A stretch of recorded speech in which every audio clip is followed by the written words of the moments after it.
Assalamualaikum warahmatullahi wabarakatuh. Kesempatan ini saya ingin coba membahas tentang perjalanan Satrio Piningit. Simak dari awal sampai akhir, karena dalam pembahasan ini akan banyak yang tersiratnya. Itu, tonton saja.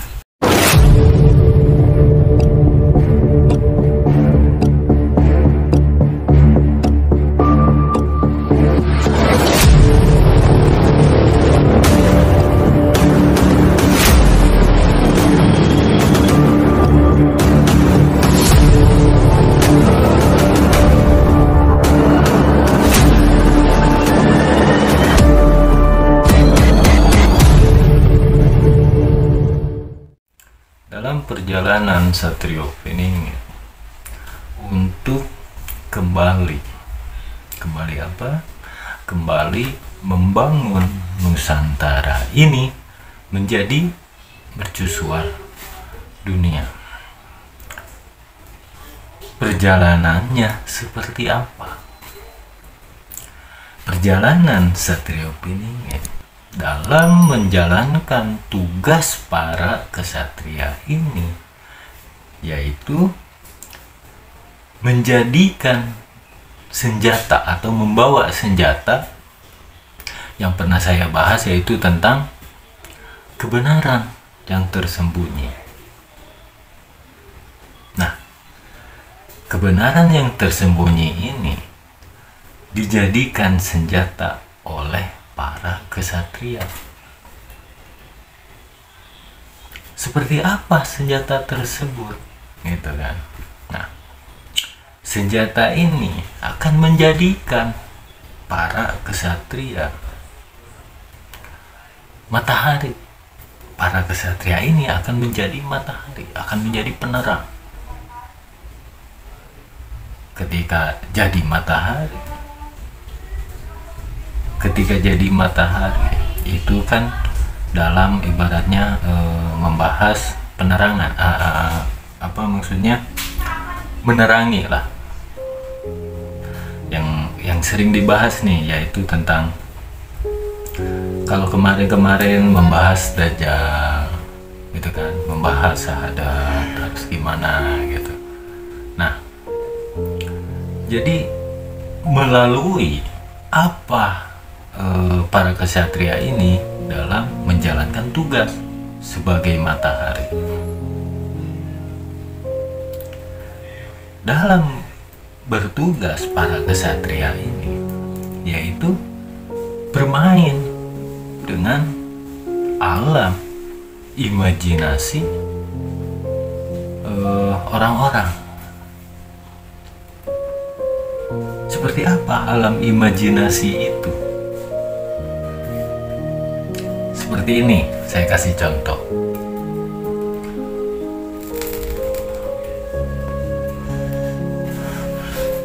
Tidak sedikit orang yang mempelajari tentang Satrio Piningit, gitu kan, terpatok, tertuju, dan terimajinasikan seseorang,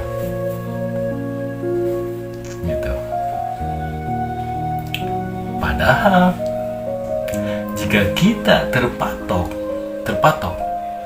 pada imajinasi kita bahwa Satrio Piningit itu seseorang, bukan langkah.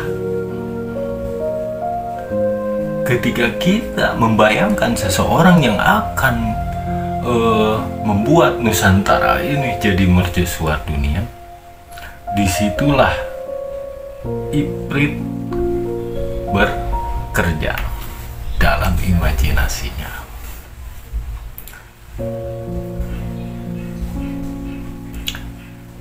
Ketika kita hidup di alam impian atau di alam imajinasi kita,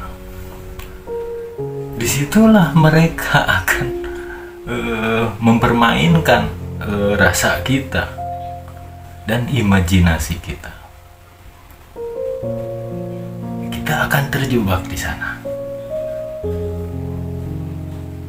Akan terjebak karena kita selalu menunggu dan menunggu tentang Satria Piningit ini.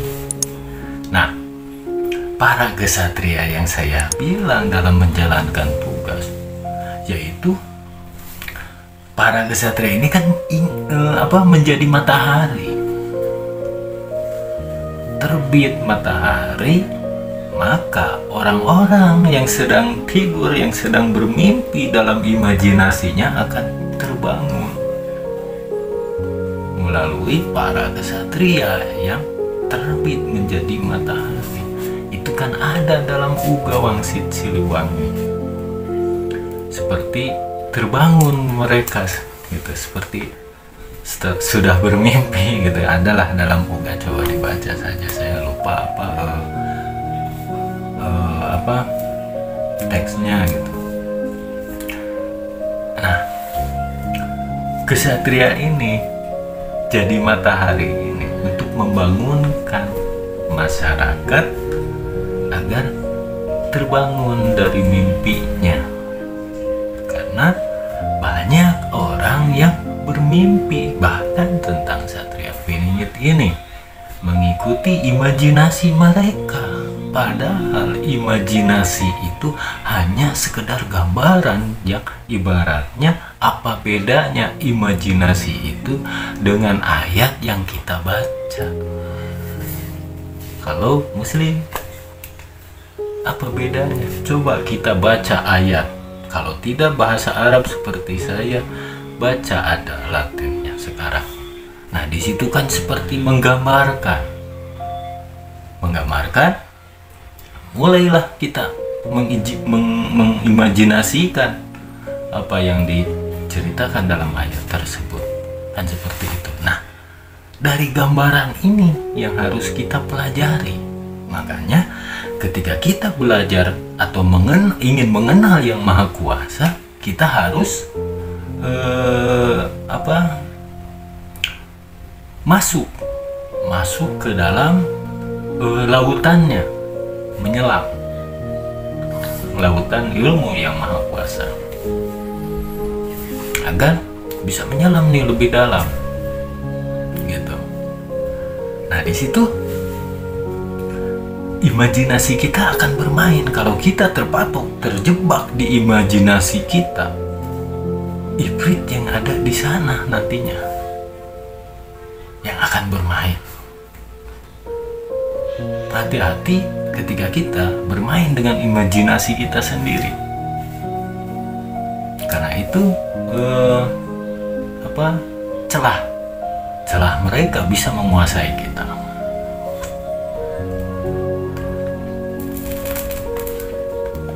Makanya kita selalu saya selalu menjelaskan ketika kita mempelajari sesuatu, sebelum kita mengalaminya, jangan percaya apa yang saya ceritakan. Seperti itu kan, mungkin teman-teman juga berimajinasi.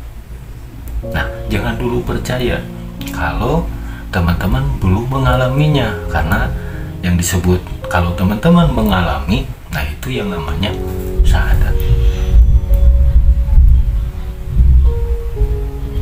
Jangan dipaksakan teman-teman ini beriman. Jangan dipaksakan apa yang saya ceritakan. Jangan dipaksakan percaya. Karena kalau kita terbiasa langsung percaya atau dipaksa percaya, kita akan mudah dikendalikan. Misalkan apa yang saya ucapkan, teman-teman langsung percaya tanpa harus mengalaminya terlebih dahulu. Saya mudah mengendalikan teman-teman. Begitu. Melalui apa? Melalui konten-konten saya. Saya bisa mengendalikan. Nah, seperti itu. Jangan sampai seperti itu. Jangan terbiasa seperti itu. Karena yang saya pelajari, yang saya lihat, banyak orang-orang tuh yang dipaksa beriman gitu dalam beragama. Padahal kalau kita ingin mempelajarinya, kita harus sesuai. Kita manusia hidup di alam nyata. Dalam Muslim ada syahadat. Syahadat itu agar kita bisa bersaksi seperti Kanjeng Nabi, utusan Allah. Nah, kita tuh harus bisa merasakan nih manusia ini sebagai utusan Allah. Baru kita tahu benar-benar bersaksinya gitu. Seperti apa Kanjeng Nabi? Nah, yang saya contoh juga jejak Kanjeng Nabi dalam meluruskan sesuatu hal, membuka yang belum terbuka, mengungkap yang tidak terungkap, agar saya tuh bisa merasakan yang namanya utusan Allah seperti Kanjeng Nabi, karena beliau juga manusia dan beliaulah pakem atau ibaratnya gambaran manusia bagi umat manusia.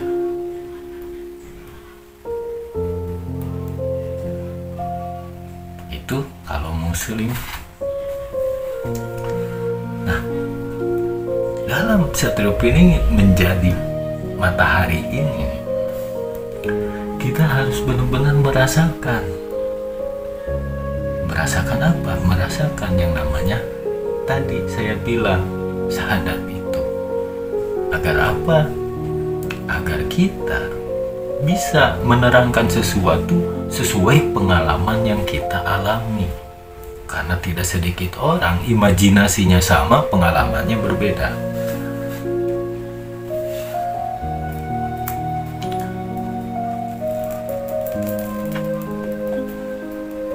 Tentang Satrio Piningit yang bisa menjadikan Nusantara mercusuar dunia. Kita bermain alam imajinasi atau alam sadar. Sementara saya mengakui diri saya ini manusia yang hidup di alam nyata, bukan di alam mimpi, goib, hayalan. Nyata. Jadi apa yang saya lakukan ya harus berupa nyata. Ketika ingin Nusantara ini menjadi mercusuar dunia, tidak mampu hanya dengan seorang kesatria, tapi dibutuhkan banyak kesatria untuk kita gabungkan menjadi Satria Piningit,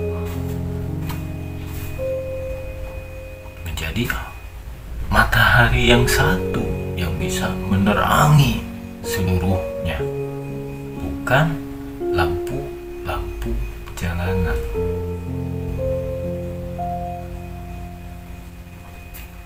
Disatukan agar menjadi satu pencahayaan ini. Kenapa banyak para kesatria? Mereka banyak karena ibaratnya Kanjeng Nabi saja. Saya ngerasa kalau saya tidak pernah jumpa dengan beliau, tidak pernah bertemu atau bertatap muka, bahkan ngobrol apalagi gitu kan. Kenapa saya bisa yakin bahwa beliau itu pakemnya? Gitu kan. Nah, dalam meyakini ini kan yang saya bilang tadi, saya harus merasakan yang disebut utusan itu. Manusia diutus ke bumi untuk saling silih asa, silih asi, silih asuh.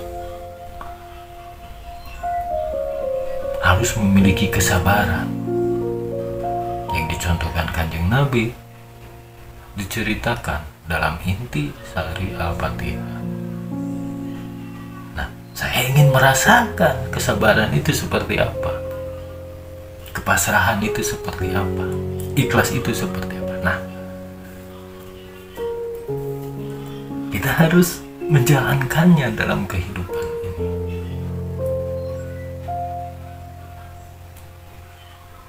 Ini sebenarnya kunci dalam kehidupan sehari-hari manusia.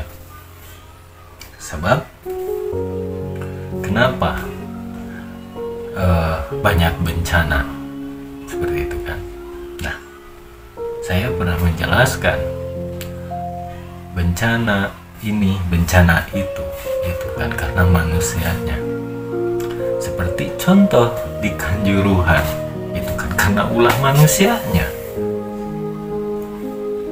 Ulah manusia yang bisa dikendalikan. Tidak aparat, tidak masyarakatnya.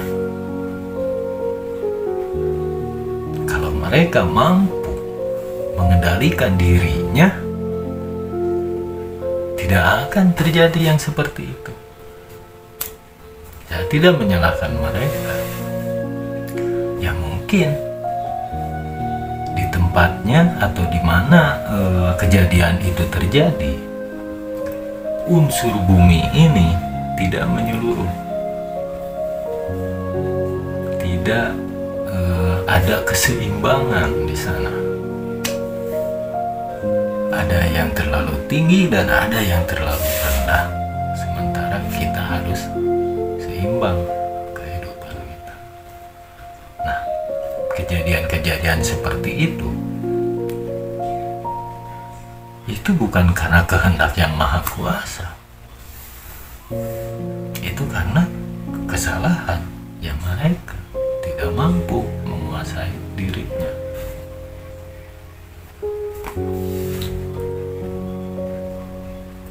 Karena zaman ini berat, apalagi menjelang pergantian tahun seperti sekarang.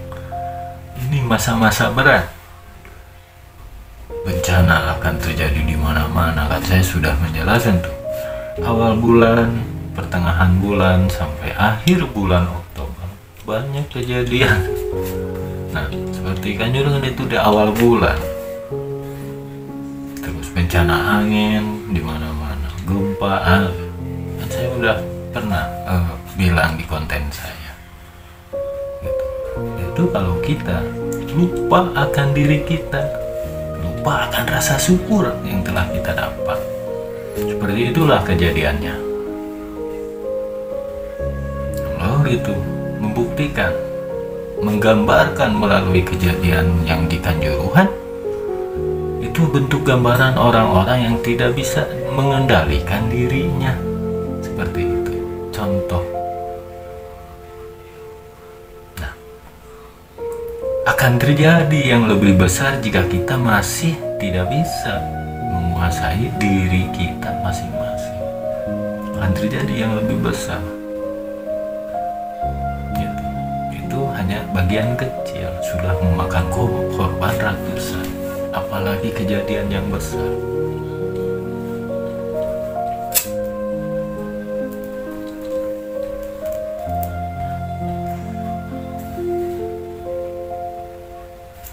Nanti saya bahas kelanjutannya tentang Kanjuruhan ini ya. Mudah-mudahan apa yang tadi saya sampaikan bisa bermanfaat. Assalamualaikum warahmatullahi wabarakatuh.